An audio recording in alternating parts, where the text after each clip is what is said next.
Hey everybody, welcome to the SOS Small Business Podcast, Small Business Success Podcast.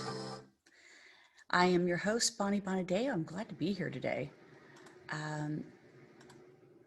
Each and every week, we talk about the SUM strategy, sales operation, marketing, mindset, and education. And each and every week, we focus in on a strategy, a philosophy, a concept of how to be able to build your small business and make it more successful. And listen, I think that we're challenged by different things that are happening, but I'm starting to see a pattern now that we're opened back up and the pandemic is not the number one topic of conversation. I'm hearing more of a pattern of, it used to be that we were always striving to find new clients. And now it seems like we're striving to find support team, help, hire new people, get the staff up to par. Finding the staff, that seems to be the big topic. And of course, we'll talk more about that as we kind of progress on. But the whole point of this program is to help you build your brand to survive and develop people to thrive, because your business is not going to thrive unless you have a thriving mindset. And that's going to change everything. So we look at what's available to you from this like a strategic opportunity standpoint. Okay. How do you get success? You look for strategic opportunities and you focus in on those strategic opportunities. Now, really successful businesses know how to be good at sales, operation, mindset, marketing, and education. Mid-size companies or companies that are still in a growth phase, they might need to put more of their focus on sales and marketing right now. Companies that are growing and they are looking to scale to the next level, definitely operations and mindset, but they're not stopping sales and marketing. They've kind of mastered it a little bit enough to put it into the system, keep it going. Now they need to build next level strategies around operations and mindset in order to scale the business to the next level. And of course, all along the way, we have to figure out, do I need to learn something from an educational standpoint? Do I need to train somebody on something from an educational standpoint? And as you're growing and scaling, yes, you're constantly in education mode to be able to do that.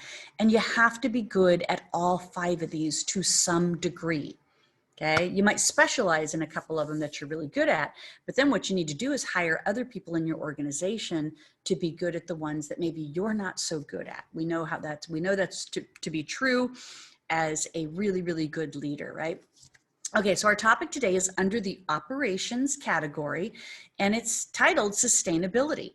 And I always thought sustainability was a word that was more like attached to the ecological issues that we may be up against. We need to make our world more sustainable, global sustainability, financial sustainability, all of these things. And I always kind of tied it to clean air and less chemicals and things like that.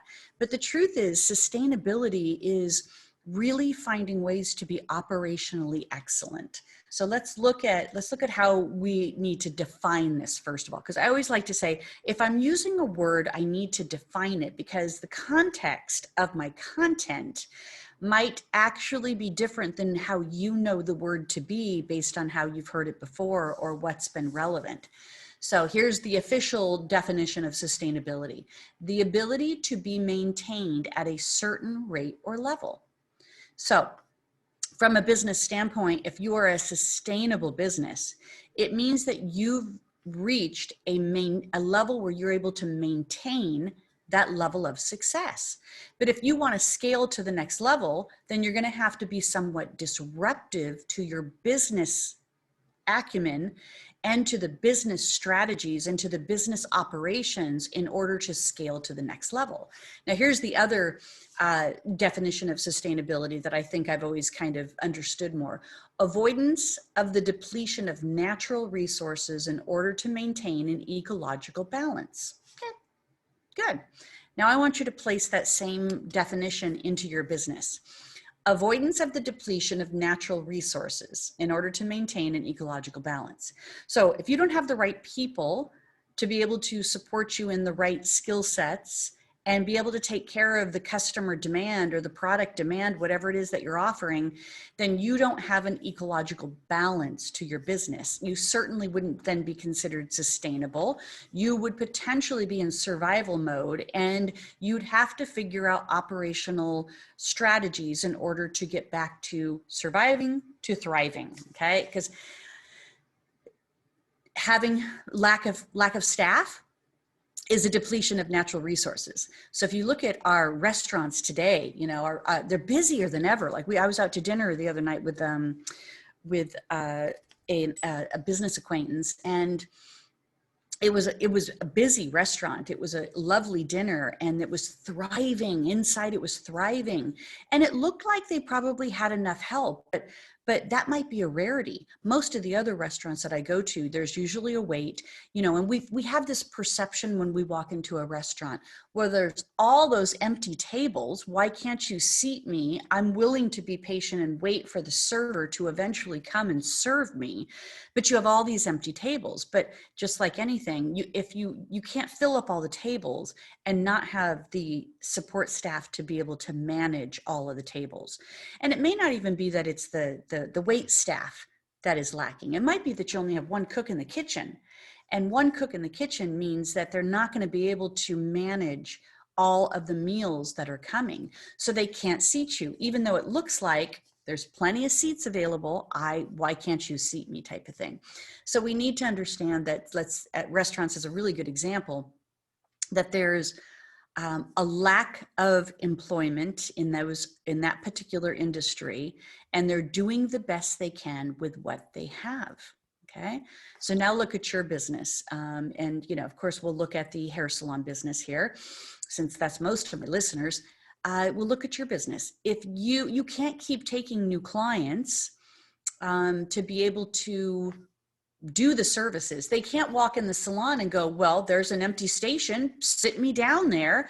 And when somebody can come around and work on me, then they can work on me. But the truth is they're already booked with other clients, and they're never going to come around to work on you. So the perception that we use in the restaurant industry to the perception of it in the salon industry, it makes total sense to us, right? Just because there's an empty chair doesn't mean that there's a stylist that eventually is going to come around to do my hair. Now, we have the ability, because we're not just walking into a restaurant to try and get served. We are mainly the ability, with the exception of, chain type accounts, we are mainly an appointment-based service business. So in other words, people are calling up and they're wanting to get in. And then what's happening right now is that they're calling up and it's like, yeah, I want to get my hair cut and highlighted. And it's like, okay, well, we have Bonnie that can do you on Tuesday, July 2nd. And you're like, oh no, I need it done before then. But that's the first availability, because there isn't enough staff to be able to have open books. And then you can say something like, well, I can put you on a cancellation list, and if something comes up, then certainly, you know, we can get you in sooner. But at this point, this is the first available appointment that I have with anybody, okay? Now, if you have a specific stylist that you want to be able to get in with, your best option is to be pre-booking your appointment, of course, right? This is what we'd want to say to our clients, to pre-book your appointment, because if you call randomly and try to get in, you may be well past your 2, 3, 4, 5 week interval of when you traditionally come in. So we have to start being able to kind of talk about that pre-booking in there. So I want you to think about this from a sustainability standpoint. How will you survive? Okay, so ask your question, how will we survive without? So something might be lacking in your business right now that's not making you as sustainable as you'd like. And you would then need to be able to say, how will we survive without? So if you're not able to hire new staff for 2, 3, 6 months, maybe the remaining part of the year, if there's just not available staff, how will you survive? So this is going back into your operational methods and looking to see, what do we need to change? Do we need to change our hours? Do we need to change the number of the hours that the staff is working? Do we need to really focus in on a pre-booking method that our clients understand, that we just don't have availability if you just call us with, to book an appointment unless you already have an appointment on the books? How are you going to accommodate new clients if new clients are trying to get in? Because you always want to figure out a way to be able to get new clients in the door for, again, future sustainability. But all of these things require you to have a conversation with your lead team, a conversation with your staff, in order to make your business more sustainable, okay? And we're going to talk about then this operational process here. Do you guys remember the movie Eat, Pray, Love? I mean, it's one of my favorite movies. I just watched it the other day. And there was actually parts of it that I recognized that I had missed the first few times that I had seen it. And I always enjoy that when I've watched a movie numerous times and there's still something that I pick up on it, or maybe my life or where I'm at in my life is a little differently and the message comes across a little different to me. But there was the part where it's the very, very beginning, which I love watching the beginning of movies because that's the part I never usually remember, is the beginning. And so I was watching the very beginning of it, and it's just kind of like where Julia Roberts is talking over this rolling B-roll of Bali. And she was talking about, no matter how hard life is, everyone just wants to discuss their relationships, meeting someone, breaking up with someone, etc. That there could be devastation going on in the world. And the truth is that we're kind of like, he never called me or texted me back, or, he just ghosted me type thing. Like, those are the conversations that we would rather have. And it's very much human nature, right? Because we're hardwired for connection. We're hardwired for love, and we're hardwired for togetherness. So my intention for you today is for you to fall in love with operations as a relationship. How can you make your business more sustainable by creating better skills of operations, by creating better operational strategies? And, and think of it as like, this is the most fruitful relationship that I have right now with my business, is how many systems I can develop and put into place in order to make my business more sustainable, okay? And there's a part of it too that I didn't necessarily plan on talking about, but it's an indirect relationship. I call it indirect manifestation. So we know that, that if you think about something, it will be. Okay, so if you're thinking about lack of money, then lack of money will be what you get. If you think about it in abundance, okay, or you don't place money into having it or not having it, money will actually show up. So there is this philosophy called indirect manifestation, where you have to be doing things in action that creates that operational sustainability for things to start to work out for you. And it doesn't mean that you're going to have the direct results from that specific action, but because you're putting all of your energy and focus into that action, it actually starts to manifest, okay? So operations is kind of like that. You have to be thinking about it. You have to be planning for it. You have to be communicating around it, and you have to be putting it into action. So we're people in business, we're a people-driven business, and we're an IRL business. In other words, in real life. Okay. So there's two parts to the scope of the world that we're in today. One part is, are you an in real life business? So of course, restaurants would be an in real life business. Salons would be an in real life business. Restaurants kind of have like another category there, because I don't have to go into the restaurant in order for to be served or to get the food. It could be a to-go order type of thing. We don't have that option in our business. We can't be a to-go business. Like, here's a haircut to go, or here's a balayage to go. Okay. We are actually an in real life business. Even as telemed started becoming popular over 2020. You could meet with a doctor online and you could share your diagnosis. Now, maybe it's, depending on if it's, something on the outside of your body that you have to show, it might make it more difficult to be able to do that, or they wouldn't necessarily be able to do x-rays or internal. That would be then you'd have to then do an in real life appointment. But this whole teledoc thing really became very popular. And we've always said that we're an industry that has the ability to touch, like the medical field. But now we're an industry that not only do we have the ability to touch you, you can't get done in our industry without being touched, okay? You're not gonna get your hair cut without us touching you, yet, okay? We don't know what the future looks like. But today we do have a digital responsibility to survive and thrive as businesses. If you don't become sustainable, you will not survive. And then the people that you have working for you will not have jobs, and the business will go out of business, and so on and so forth. If you don't reach levels of sustainability, your staff is going to question whether you are going to survive, and they might see an opportunity to be able to say, I think I better move on and go somewhere else before this gets worse. Okay. So what does it really look like then? What does sustainability look like from a business side? And what does operational excellence look like from a business side? Well, the first thing is that it has to have a form of communications around it. There has to be a level of communicating, how you communicate, the ways that you communicate, in order to continue to share information as things come to light, as problems get solved, as problems are exposed, as solutions get determined, okay? You have to have some specific ways of being able to communicate. Now, one of my clients, because they're a very team-based environment, and not necessarily an individual environment of the way that they service clients, they have huddles every morning. So their form of communication is huddles every morning, okay? For our salon, which is, we have 30 stylists, 28 to 30 stylists, and then of course another 10 people that between management and front desk. There's, we can't huddle every day because not everybody's working every day like that. And everybody works different times in order to make the business sustainable to our community.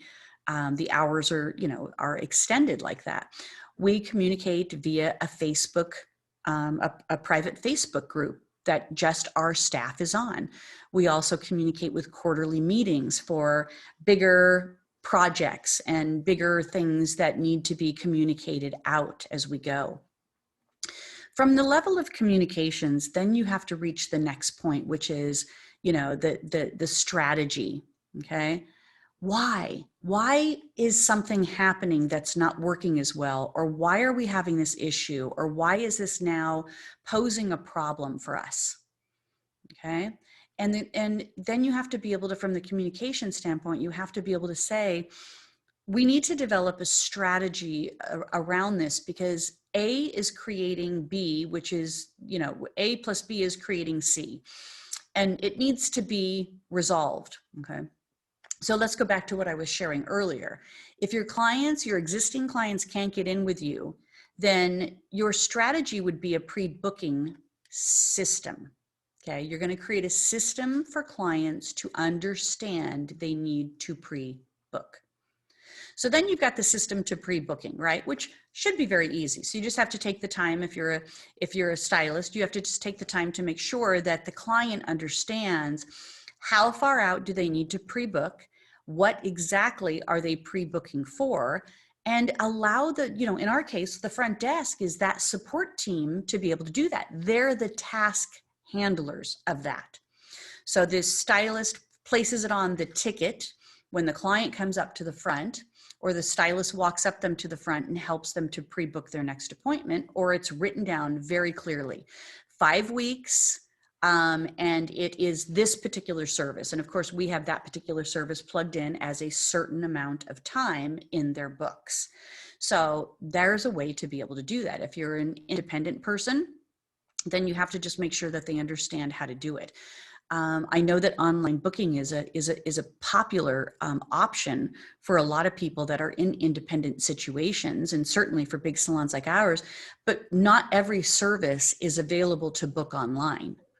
because, and certainly for new clients, new clients have to call in to have their first appointment, and then we provide them an opportunity to book online from there, because now they know who they're booking with, and they know what service is potentially the ideal service for them to be booking. Okay.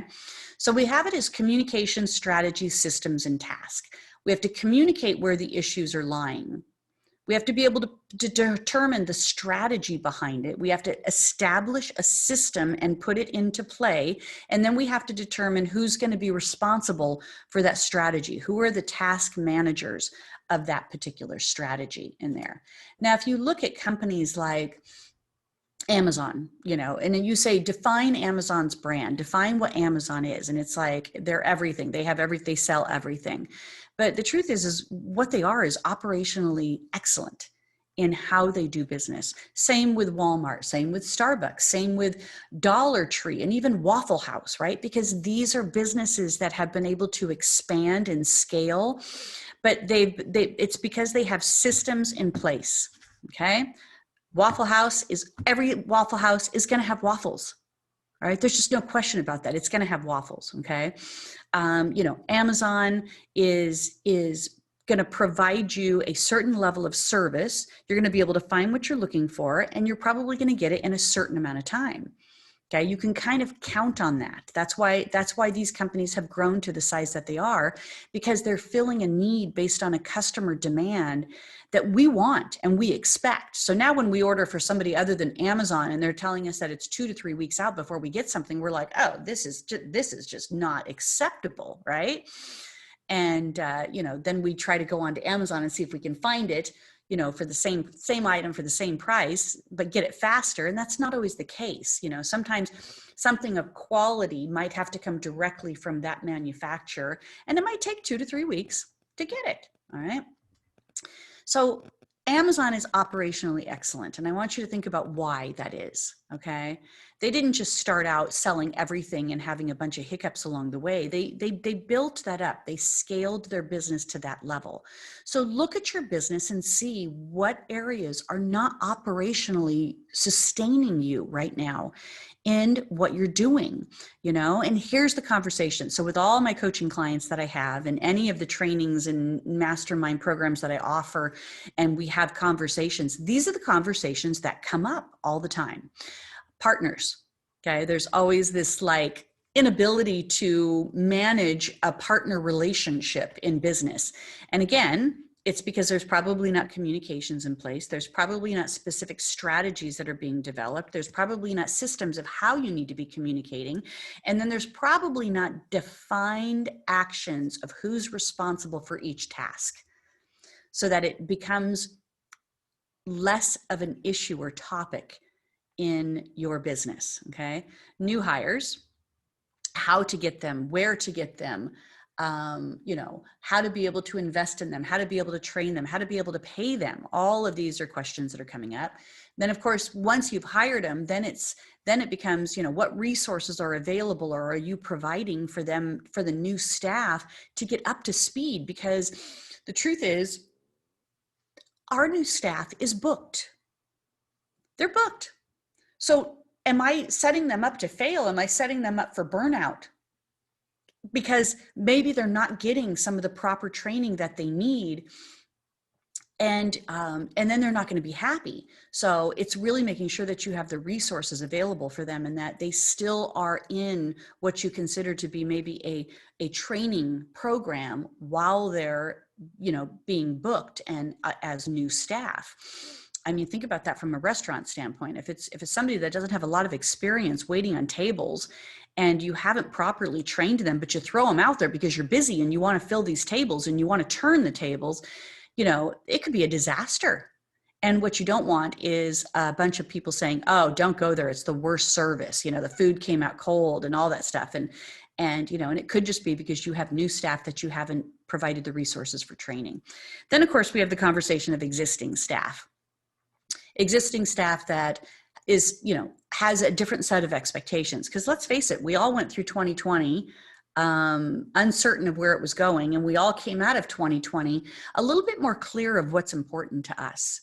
So now you have this existing staff that is like, well, working 5 days is not my thing. So I only want to work 4 days. So now when their clients were able to come in on a regular cycle because they had 5 days on their calendar, now they only want to do 4, clients are waiting longer to be able to get in and be booked with them. And then you've got client complaints, and you certainly don't have the ability to give them new clients. Okay. So let's talk about new clients.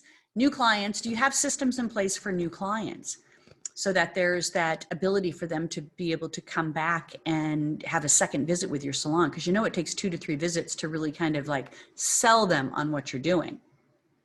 And then of course, existing clients, same thing. How are you managing existing clients? Because they're the ones that are like, I've been coming to you for 10 years and you're telling me I can't get in with you now? Well, whose fault is that if you didn't really put them in a position to be able to pre-book? And maybe they didn't pre-book. Maybe you did offer it and they didn't pre-book. There's lessons and systems to be learned at that point in time. So you have to put them as the task manager too. You're going to have to pre-book. Okay. Online booking, again, it's like it works and it doesn't work. It seems like if you're allowing new clients to online book and then they're not showing up, then maybe don't have it as a new client online booking. Maybe set up a different link for new clients that the minute that client has booked something and it's a new client, you push out a text or a call, or you send them a link to a form for them to complete. So it creates that little bit of further commitment for them to come into you, not cancel or no show on you at this point in time. Okay. If you don't get those things, then there's a good chance that this particular client is going to no show on you or cancel on you. So put a system in place for a new client that takes it one step further and provides that level of service that might be needed for you to be able to do that. Pre-booking, we've talked about that. Pretty good as an example for most of this here. Late cancellation issues, again, it goes back to online booking, it goes back to pre-booking, it goes back to, new clients, it goes back to existing staff, new staff, all of it, everything in there. And, listen, I see this show up on these Facebook forums, salon forums all the time, late and cancellation issues. And everybody is always like, what is your cancellation policy? Well, what you probably are lacking is a confirmation policy. So put together a strategy and a system that confirms in a way that creates the opportunity for the client to not no-show or cancel on you. Okay. Then, of course, we have conversations with my clients about retail. Do you have systems in place to be able to make retail a sustainable factor for your salon? Now, one of the things that happened over 2020, which I thought was a very positive thing for small businesses, because small businesses were struggling. A lot of people recognized and realized, I have to support more small businesses in my community. And one of the ways that people can support you as the salon is to buy retail from you. Now, I don't care if they can get it on Amazon. I don't care if they can go to Ulta and get it. What I care about is that you make an effort to be able to sell retail to your clients, because it is a high level of profitability for you. So if you can't get your clients in as quickly as you want, you can't turn them as fast, like turning a restaurant table, you don't have new staff, or you can't find staff to be able to fulfill the client demand that you have right now. Okay. You have existing staff that is wanting to work less. Okay. So you're not able to fit in as many appointments as you had maybe pre-2020. Then you're going to need to figure out how to get your existing clients and new clients that are actually in that chair to spend more money with you. And how you do that is through upgrades and retail. And that's going to help you to be a more sustainable, profitable business. You can't rely on one revenue source anymore in our business. You can't. The cost of doing business is too high to do that. Tips is another conversation that my clients and I seem to have. Less of an issue today, because there are resources to be able to help them. So there's, Venmo, and there's Tipsy, and there's, like in our salon, we have Venmo as an option. We also have an ATM in there if they want to. But under the pandemic, where we didn't allow tips to be on credit cards, we do now. But it also means that you need to make sure that your team understands that if tips go on credit cards, it goes into the payroll system. It's not like we're pulling it out of the drawer and giving it to him at that time. It goes into the payroll system. So you have to have a system for that.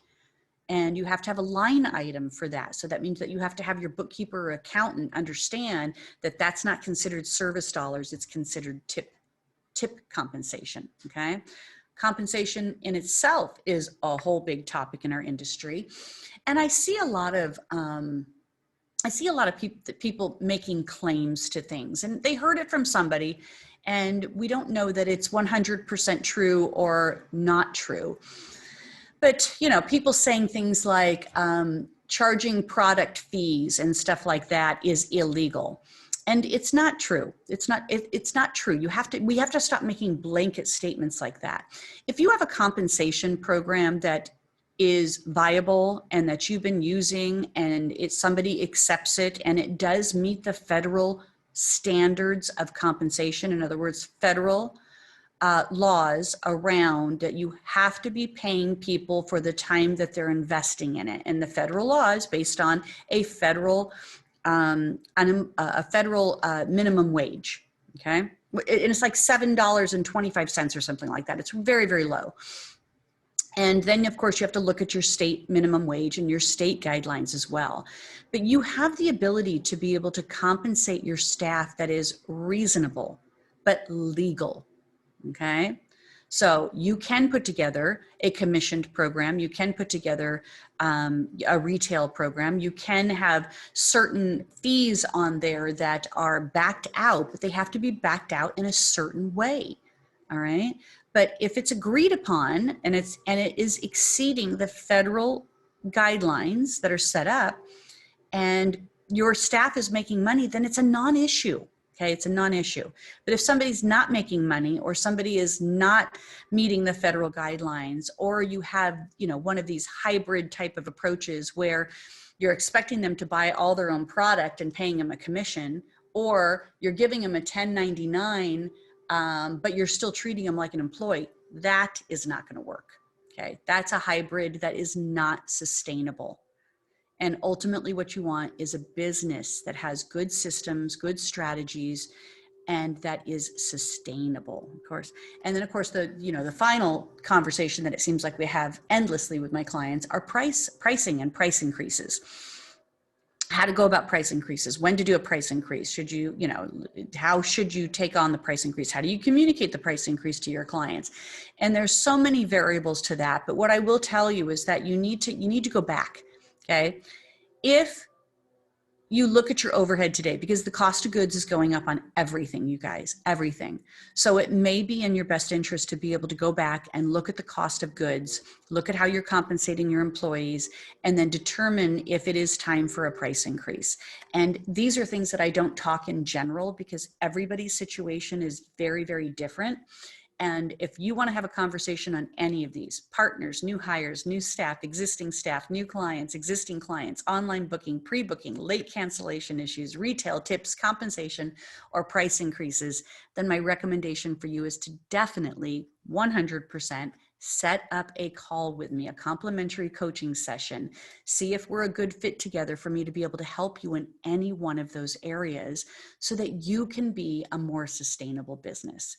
Because here's how I want you to imagine this, okay? I want you to you got a life raft, okay? And a round ring life raft that you would throw out for somebody if they were drowning, okay? And the survival part is on the outside because there's all these elements that are not making it easy for you to be a profitable business, okay? So think of like winds and your sails ripping and the water being rough and weather being bad. All of those things are gonna make it easy or not easy for you to be very sustainable. But if you then look at what we talked about, communication strategies, systems, and tasks, okay? The communication is answering the question, why? Why do we need to talk about this? Why does this need to be a topic of conversation? Why do we need to come together and, hash it out in a sense, all right? Strategies then determines your what. So what needs to be talked about? What is the issue? What is the potential solution here? Then you go into systems. Systems is then when you start to develop the opportunity of where and when. When do we need to put this into place? Where do we put this into place? Where in our system does it need to go? When does it need to be live and active? All of those things. You're answering all those questions based on the systems. And then for the task, it's how are we actually going to implement this, and who is going to be responsible for implementing it and monitoring it, okay?